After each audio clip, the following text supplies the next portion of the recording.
In this video, you'll learn how to title your ePortfolio and how to change themes and add pages. In order to title, you're going to click where it says your page title, and then you're going to put your first name and ePortfolio. You'll notice that some secondary students have their first and last name. For best practice in elementary, we're going to go ahead and go with first name. You'll also enter your site name up here at the top. Okay.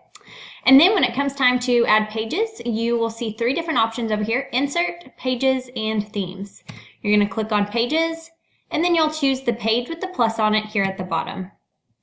You're simply going to title your page. So you'll probably have a page for third grade if you're in third grade. And then you'll notice when I need another page, I just click on the button again, and I can make one for fourth grade. It's suggested that in these pages you have all of your subjects, but if you ever did want to make a subpage, you can do that simply by making, maybe it's an art page, you have pictures of your artwork, and then with a simple drag you can make that a subpage. But for now, you're just going to create a page for your grade. Okay. Lastly is changing themes. You're going to click on the Themes button. Here there's about 7 different themes to choose from, so you can click them and see what they look like. You're going to choose one common theme color. There's a color palette here. I really like turquoise, so I could choose this color. And then the only other option is they give you some font styles that go well with this theme.